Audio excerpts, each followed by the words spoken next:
just curious, what was your reaction when you first heard the idea of 50-50 on the stadium, but then with the deferred and all the additional 150, that it could be presented to the owners as 55-45, but to the taxpayers it's 50-50.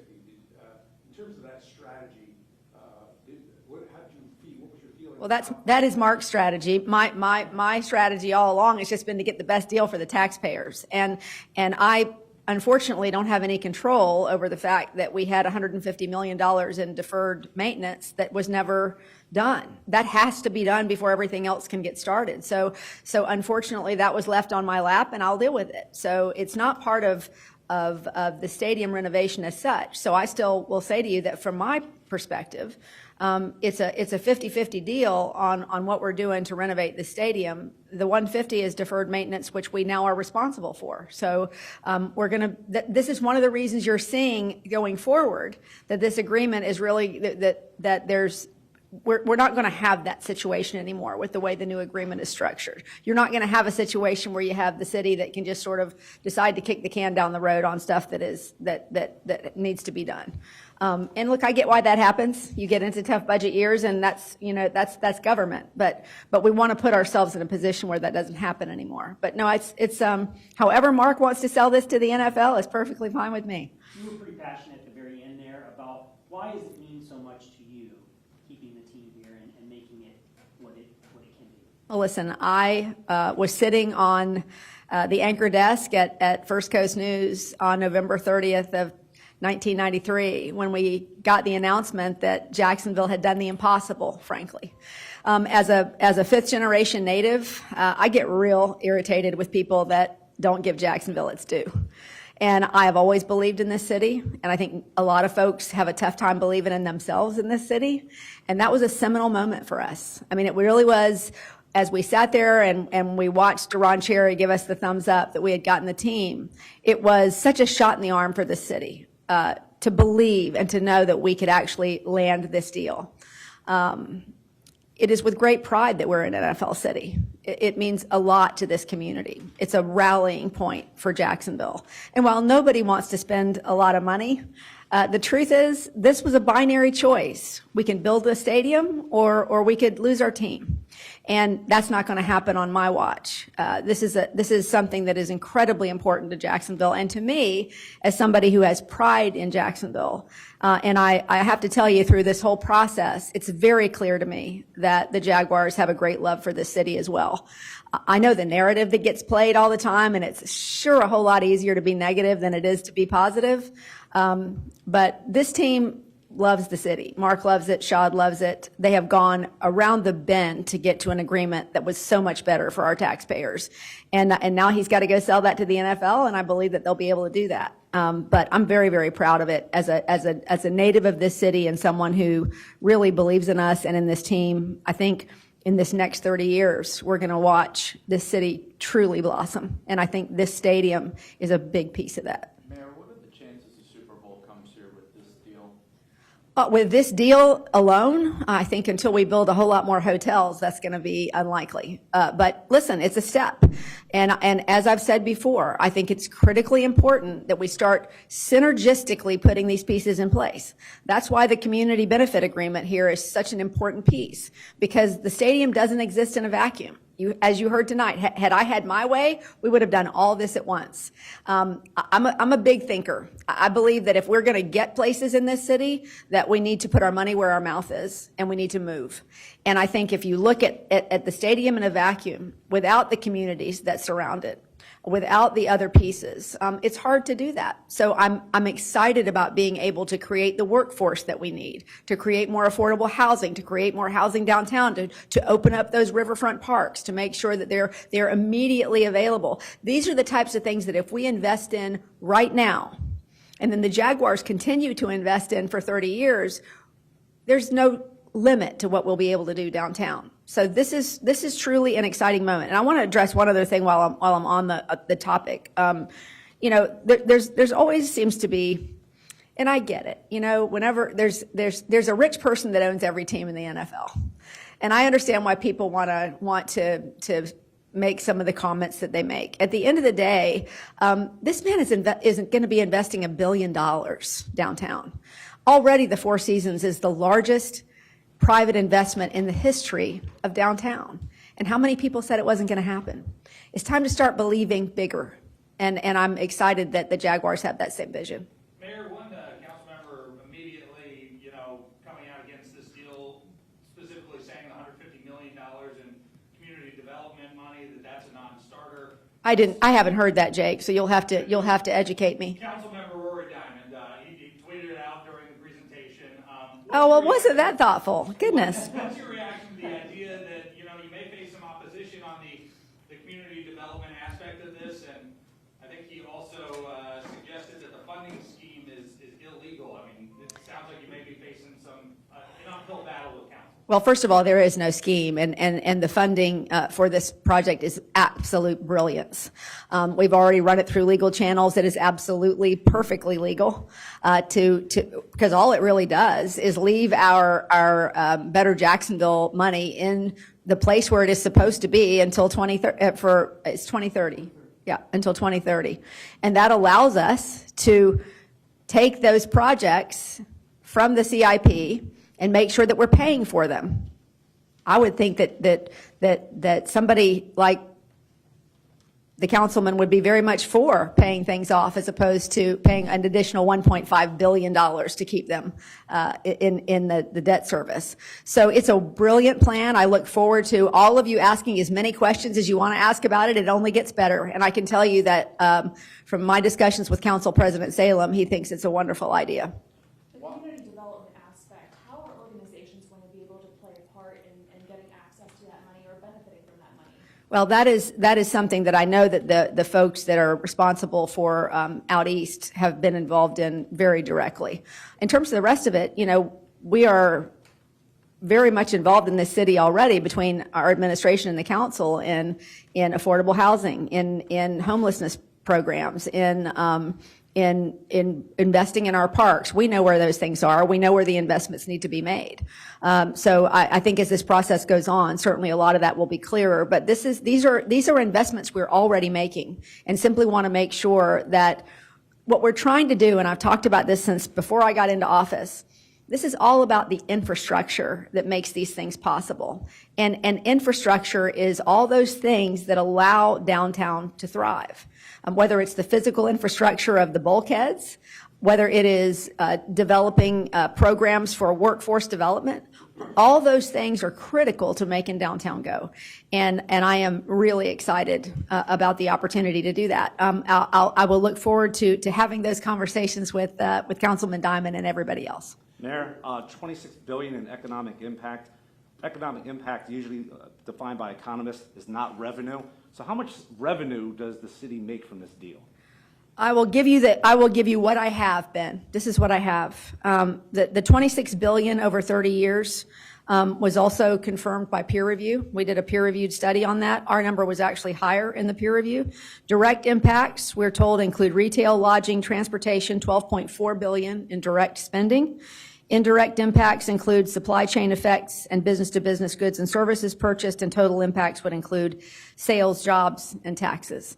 So that's what I can give you today. Typically, revenue is defined as taxes collected, and that's revenue. So you don't have a number on what the revenue number is. Do we have that number? Do we have a number on that, guys, at all? I don't. I'm sorry. Say it again? Ben asked about the revenue from the stadium. As far as the stadium operations every year, it's basically costs us about $20 million a year to operate. He's asking what is the benefit to the community in terms of the revenue is what he's asking. All I can give you is the impact numbers. That's what I have right now, and I'm happy to look into that. I know that you have been a huge skeptic of whether these things are beneficial to the community. I think there are so many ways to weigh that. Mark has said himself that you can go to a certain number of people and they're all going to tell you one thing and other people are going to tell you something else.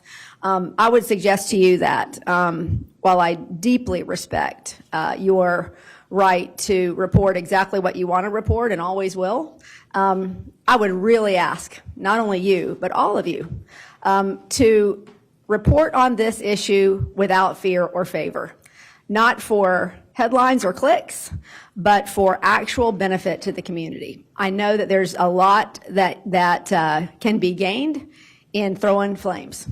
This is a good deal, a great deal for Jacksonville, and I would invite you to dig into it and come back to me after you've had a chance to really look at it with some more questions. I was speaking to some police and fire downstairs about the idea that money's coming out of basically money that's intended for them, for the Better Jacksonville plan. Is that true or not? Not at all. It has nothing to do with them at all. Not at all. But isn't that So- money intended in those No, years? not at all, Ben. Okay, So explain that, please, please. when we give the presentation, and we will give you a sheet that explains the funding, I know there was a discussion about the pension funds initially. That's not part of this. All we are talking about, Mike, why don't you come up and explain it again? Because it sounds like I didn't do a very good job. I want Ben to understand exactly how this works. The referendum that was passed for the pension program was 30 years of a half penny to go into the 2 pension plans. We didn't change that. It was supposed to start in January of 31. There was a discussion in the prior administration to start it in January of 27, which ultimately cost the $600 million of further debt. It still gets 30 years. If it started in 27, it still gets 30 years. If it starts in 31 January, it still gets 30 years. So it doesn't impact the organizations at all. Basically, in 24, 25 years of the half penny, they'll be fully funded. There's no money coming out of a pension program. Only thing it does is puts it back to what was originally approved. Better Jacksonville, 30 years, ending at 2030, pension funds starting immediately after.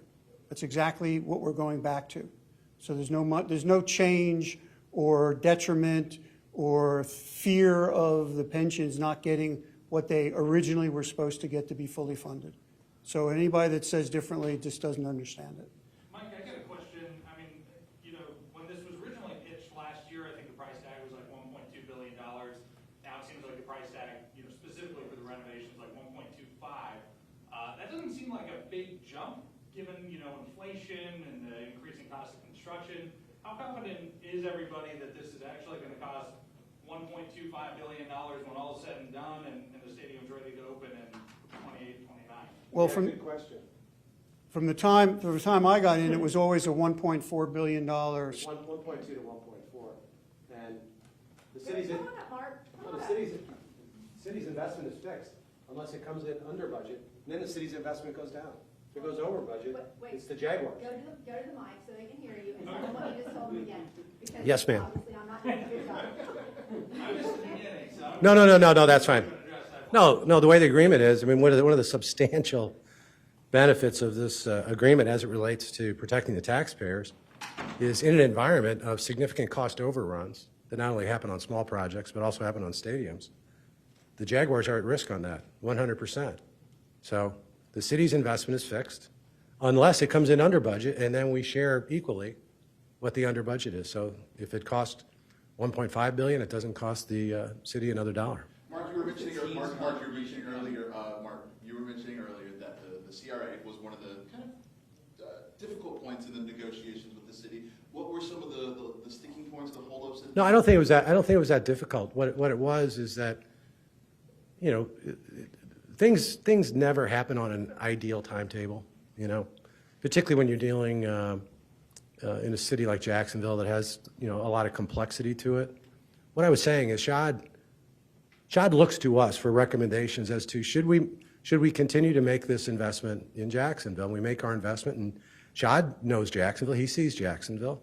And one of the things that I think collectively we've been looking for, and we're seeing it with a lot of small projects, is some evidence that the words of we really want to encourage downtown Jacksonville development is reflected in city infrastructure investment.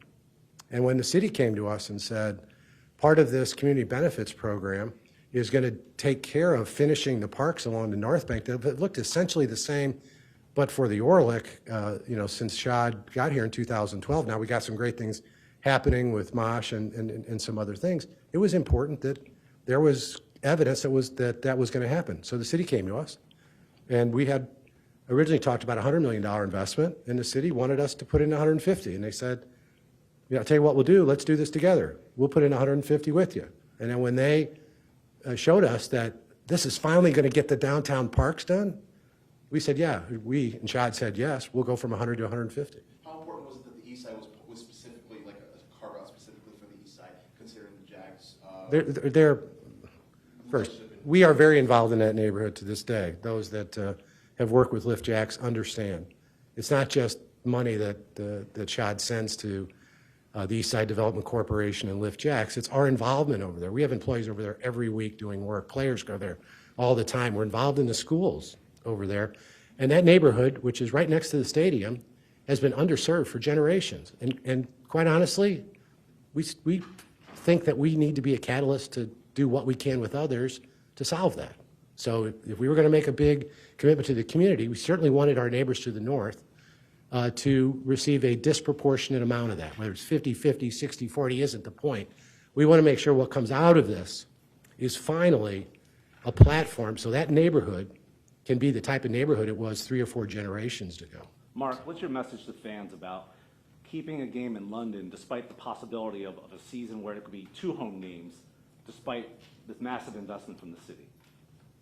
The Jaguars have been very consistent in terms of our decision to only play 1 game a year, in spite of our ability to play more than 1 a year. We can play more than 1 right now under the terms of our lease, but 1 game is what we think is the right number. And you know what's happened over 12 years, Ben? If you really talk to our fans and you talk to the Chamber of Commerce, you know what they say? That has been really good not only for the Jaguars, but the city of Jacksonville. So yes, that is part of our DNA, and that will continue for quite some time. So considering that, maybe 2 or 3 games would be better. Ben, What's that? somebody else ask a question? I'm just saying. Okay. Mark, you I were didn't, talking about I didn't say that, Ben. Okay, thank you. You were talking about the stadium being used for non-NFL uses and maybe having it be used year-round. What does that look like, and is there a possibility that we could bring bigger acts to the city of Jacksonville? Oh, absolutely, yeah. Number one, you have to have a type of facility. I think we also have to give those promoters and the touring companies that have bought those tours the confidence that people will show up for those concerts and pay the prices that they're paying in other markets. I know that the promoters of the Luke Combs concert was really pleased, and the number 1 promoter of stadium concerts, including Taylor Swift and others, is the Messina Touring Group. That's the group that brought George Strait here and Chris Staple on a Saturday. They were blown away by the reception in Jacksonville, and we're working really hard that they know when they come into that building, it's going to have the amenities that makes it easy for them to load in and load out. One of the things they told us early on is that having protection from the rain is really important because they're moving from town to town. They come in 4 or 5 days before, they have the concert, and then they pack everything back up and they're gone in a couple days. Being able to have certainty that their load in or their load out is not going to get affected because of bad weather, storms, particularly Florida during the summer, gives them great confidence that this is going to be an unbelievable building for summer concerts in Florida, because that's when our rainy season is. That's also when the concert season is. So yeah, I think we're going to be in a great position to attract other events. You asked about this will be a Super Bowl ready facility. We're just not a Super Bowl ready town yet. If the city council were to say no to the $150 million from the city for the community benefits agreement, do y'all revert to $100 million? How does that affect? David, I can tell you, we've spent months and months and months negotiating, side by side with the mayor's administration, and anything that comes from the city council, we'll sit down together and determine what we should do. Are Mark or PSLs a part of this deal? No. What went into that decision? You want me to give you the sports business answer, or you want me to give you? Whichever answer you want. No, we felt, first, I think PSLs are hard to do in a renovation, okay? And, I think they're not necessarily as well received in smaller markets than they are in bigger markets. We are one of the smaller NFL markets, and I think we need to be sensitive to that. How about an NFL loan? A lot of these stadiums are getting funded with help from the NFL. Yeah, that's a bit of a misnomer. I know everybody talks about it, but let me explain it. It was the G3, the G4, now it's the G5 program. So let's say, for example, that the $625 million contribution from the Jaguars was going to be financed 100%. we will have $625 million worth of debt on our balance sheet, okay? What the league does do for a portion of that, they make it easier for you to get that because the league credit enhances that borrowing, and you're able to borrow it at a slightly less rate. But people shouldn't lose and shouldn't walk away believing that the National Football League is covering a portion of this. They're making it easier for the owners and for the organization to be able to borrow a portion of it, and they're giving the team a waiver to be able to borrow more money than typically NFL rules allow, but that debt shows up on our balance sheet. It's cheaper debt than maybe what we could get at a bank, but it's still debt on our balance sheet. Believe me, I asked the commissioner when he was here, he said, is there anything I can do for you to make this process easier? And I said, you give me $1 billion, but he didn't. Mark, this is a big deal. You know, what's in it the most for the Jags fans? A superior a visit to the stadium, a better fan experience, not having to worry about 150 or 160 hospital transports on a 1 o'clock kickoff on a Saturday, putting the team in a financial situation where we will be able to compete with the average NFL team, which is becoming more and more important as you look at the structure of NFL contracts. It's no longer the total well, these guys can tell you. When people say this person signed a $250 million contract, that's not what the player and the agent are looking at. They want to know how much of that is guaranteed and when am I going to get that guaranteed money. So, for example, if you are a bigger, stronger financially club, NFL team, you have the capacity to be able to pay more in signing bonuses and guaranteed money because you have greater cash flow. That's one of the things that was really important to us, is we didn't want to come out of this putting the city in a situation where they have a little bit of a millstone around their neck just to keep a football team, or conversely, we put so much debt on the football team that we can't give our fans every possible belief that we're going to be able to compete economically. Earlier, when the stadium's future renovations were first shared, I think it was 2 years that the team might not play here. There was it might be 4 years, but it's only 1 year in this presentation to the city council. How did the city and how did the team get to that place where it's only 1 year, where the team is not physically playing? That was specifically a result of 20-plus community meetings we did last year. It was a clear consensus amongst our fans and for other stakeholders that they'd prefer to have the fewest games possible played outside of Jacksonville. So we challenged the construction people to come up with a plan that would make it work. They were able to do that. It comes with a cost to us, and it comes with increased risk, but we think it's the right thing to do. We think we can manage it. Where we all play? Where we all play? 27. Probably Orlando or Gainesville. When will a market decision on that be made? Like, when do you expect to have it? When we know we have to worry about 2027. As of right now, we don't have to worry about it. We don't have a deal. As a follow-up to that, I mean, when would you like to see council get this through and formally approved, to keep on the timeline? Look, one thing that's worked with us is we haven't put deadlines on each other. I think the furthest the mayor said is she wanted to get it done this summer. I think Ron Salem said he would like to get it done while he's council president, while leaving appropriate amount of time to work through the analysis of it. One thing I can tell you is time is money. And delaying this project adds no value for the city, and it adds no value for us, okay? So the one cost of delay is that all of a sudden this project where we're saying we'll take the cost overruns at 1.4, when we get updated pricing, what if it's higher than that? You'd be on the hook for it, so I mean. Not if we don't have a deal. Well, but I mean, at what point would it become untenable for the Jaguars to be like? Oh, no, yeah, no, that's the point. The point is, the sooner we can lock this in, the better. But again, nobody wants to rush anything. We know there's a few things that NFL owners only meet certain times of the year. They're meeting next week. At one point, we sort of thought, is there any way we can get it done by the national meeting? We didn't. So they meet in Atlanta in October. And then NFL's continuing to evaluate this deal. We've been sending them information. We've got a call this Thursday. And then there are two key NFL committees, the Stadium Committee and the Finance Committee, that meet in September in advance of the October meetings. We have to have everything buttoned up by then. And generally what the league wants to make sure is there's no local contingencies that are still out there before they take up a matter like this. But we wouldn't be proposing it or pushing it if we didn't have a certain level of confidence that, this deal Mark, has really a what chance does to work. Shad think about the deal? Mark, you and the city have implied for several weeks now that you guys have been aligned on trying to get this deal done. Was there ever a point, I mean, you've got the 50-50 on just the stadium renovation project.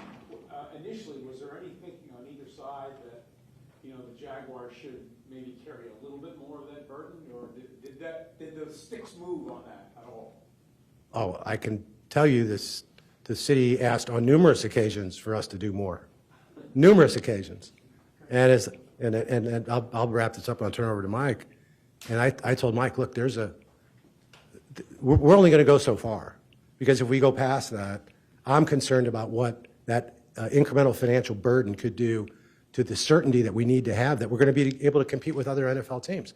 Fortunately, we were able to get to a point where our tipping point and the city's tipping point were very close, if not right on top of each other.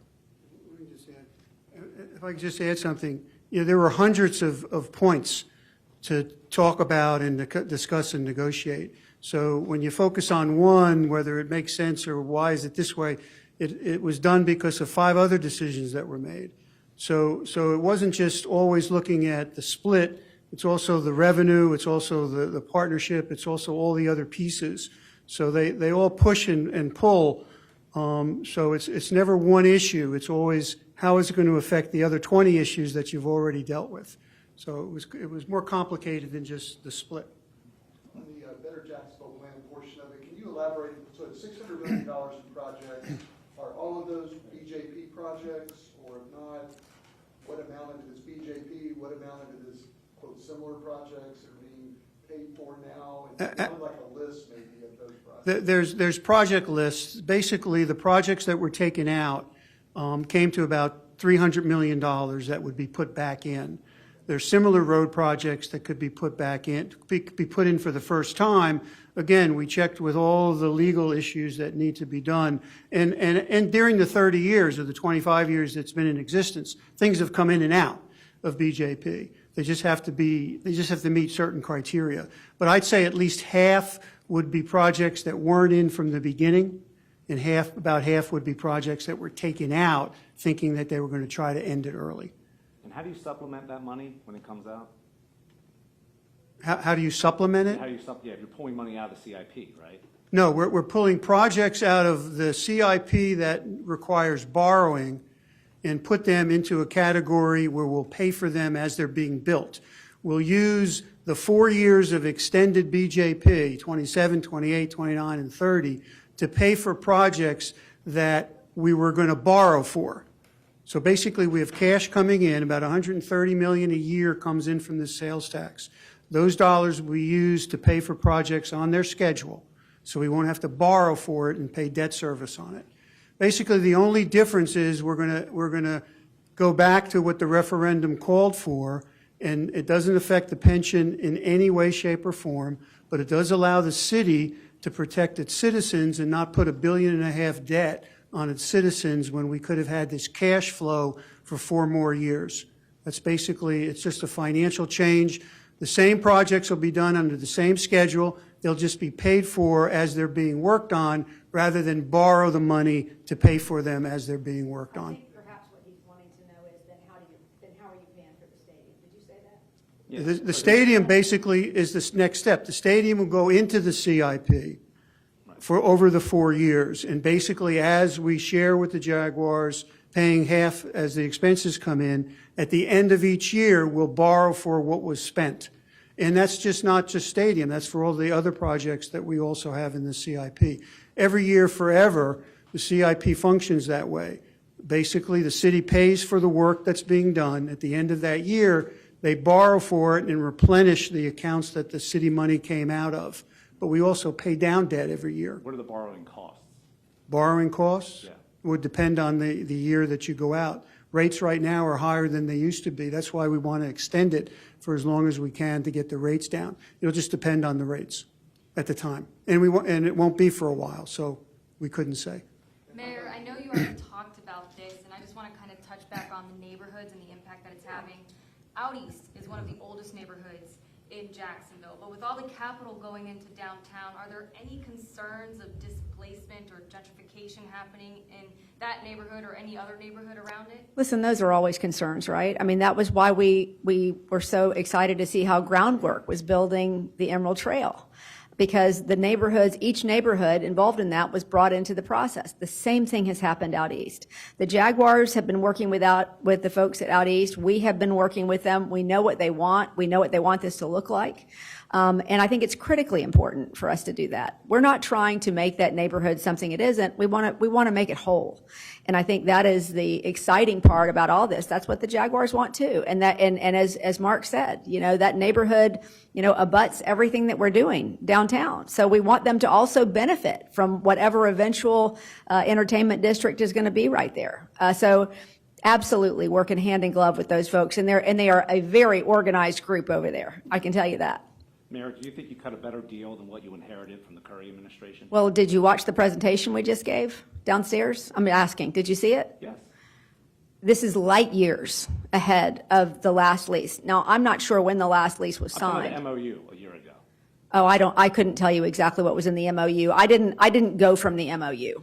What I did is I set out a series of priorities that I wanted to make sure that I was hearing from both my community meetings and in all the meetings that I had leading up to the time that I was elected, of things that people told me they wanted to see in this agreement. One of which was, was the idea of making sure that we didn't have any less home games than what we have now. And we did come to that agreement. So at the end of the day, I felt really good about the agreement that we came to in comparison.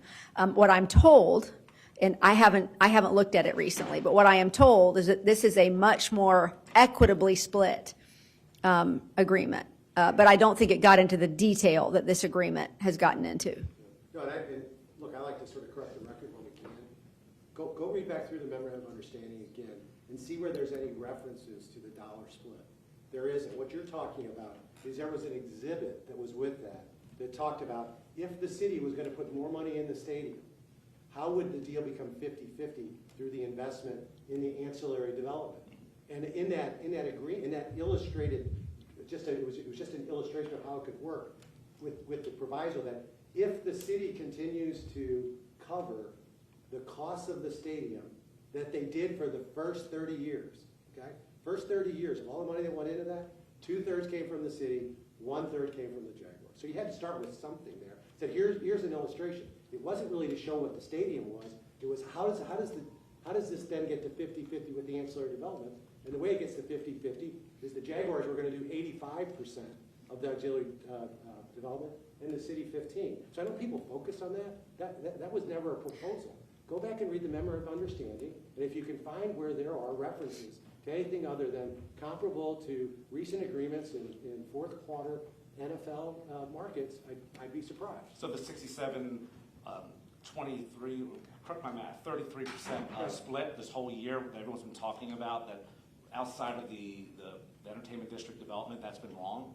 We've been misinterpreted. We weren't able to go there. It was never proposed. It was an illustration to Mayor Curry that says, how does this work? If the city puts more money into the stadium, how do we get to 50-50? And we said, okay, well, let's assume the city puts in 2/3 and 1/3. And the basis of that was we haven't even started negotiating. But if we use what historically has been done over the last 30 years, that would be 2/3, 1/3. And then here's what happens with the development. Here's how the Jaguars get caught up to get us to 50-50. So there was never an agreement. There was never a proposal from the city on 2/3, 1/3. We developed that exhibit for the sole purpose of being able to explain to Mayor Curry how these two projects work in partnership. And by the way, it's not two projects working in partnership anymore. It's just the stadium. Do you like what you have today compared to that MOU a year ago? I think what we've agreed to is a framework that's very similar to what we laid out in the MOU. Very similar. There's no dollars in the MOU. What we said was, and in fact, I've told people time and time again, if you want to know how this deal's probably going to end up, go back and read that MOU. Those are the things that we're sensitive to, and those are things that we think the city is going to be sensitive to. And then go read the section from the report that we published following our 22-23 community huddles. And we said, here's the most frequently asked questions. You go read that, and you'll probably be able to come up with a framework where this deal's probably gonna land. And I think we landed. Yeah, I think if you remember when the discussions first started and what the Jaguars had first envisioned, and frankly me too, was that we were going to try to get it all done at once, right? We were going to try to do the entertainment district and the stadium, and I think that's where those discussions were sort of focused around. As we determined, because of the CRA and other issues, that was just going to be too complicated to get done, we wanted to make sure that we could accomplish the main piece that we needed to get done, and that was the stadium. And that's why the 50-50 split became the stadium, because we didn't do the rest of it, right? I think that's maybe where the confusion's coming in, but because I think that initially that was the vision, right? That it was going to include the entertainment district. And that was the 50. And we just weren't able to do Putting that. another $100 million in. Now is the entertainment district, quote unquote, coming somewhere down the line, or is that a thing That's not for us to decide. I sure hope so. I certainly believe that downtown needs an entertainment district even more than they have in the past, particularly now that we've got other momentum going. I think, but look at what we have now that will really be attractive to people who want to develop. You're going to have the Four Seasons there. You're going to have this additional $100 million construction that the Jaguars are going to do next to the Four Seasons. You're going to have the stadium. There's going to be all sorts of amenities that are there that I think private development will be very, very excited about. So I think in that way, this agreement puts us much closer to having a better landscape there for that entertainment district anyway. So maybe it all works out in the end. One more question there, but Yes, sir. just ask you, Yeah. what would be an ideal timetable for you to be, assuming that this is approved on October 15th and 16th at the NFL owners meeting, what would be an ideal timetable for you and the city to pivot toward, working toward getting an entertainment district deal done? Gene, I promise you, I'm not trying to put you off on this. I just am so focused on getting this deal done and through. As you heard me say, I would have liked to have had it all done at once. So my hope is that all of downtown, with all of what we're doing, is getting ready to, we're getting ready to put the key in the ignition and it's all going to go. But my hope would be very quickly.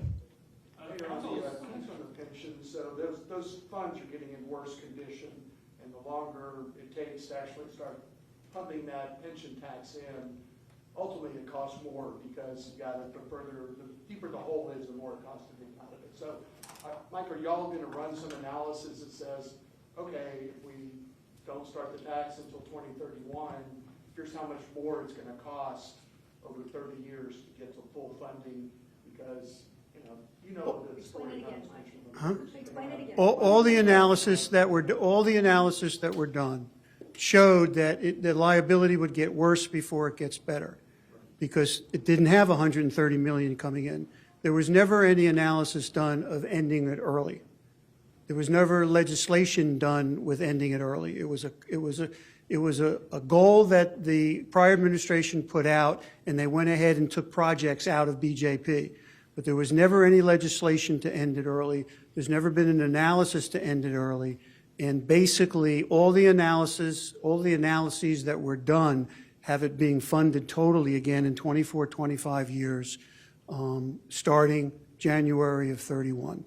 This doesn't change anything that any study has already been done, but all of the analyses that were done aren't as good as reality has turned out to be. The half penny's better than it would have been, and they've been doing better than they thought it would be done.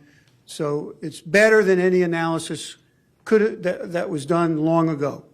And this effort to change and save the community $1.5 billion, if it takes another 1.5 years to fully fund the pensions, if it's not 24 years, it's 25 years.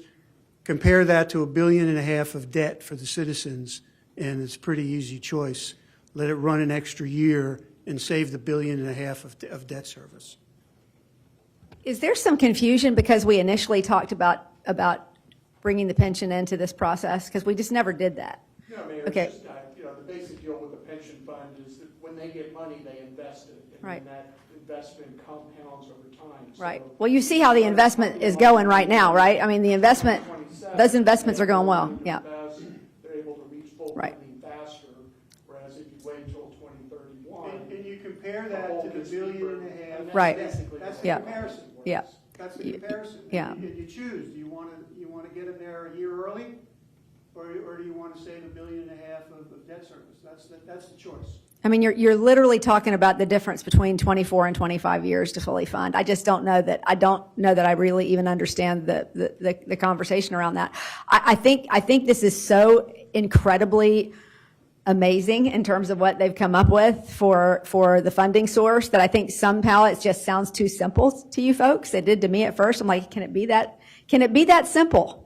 Can we save that amount of money and still do what we need to do? And the answer is yes. And so it doesn't mean I don't invite you to continue to dig into it. Please do. But I think what you're going to find, Mike has done a great deal of research into this. He has researched every way from Sunday the best way to fund this project.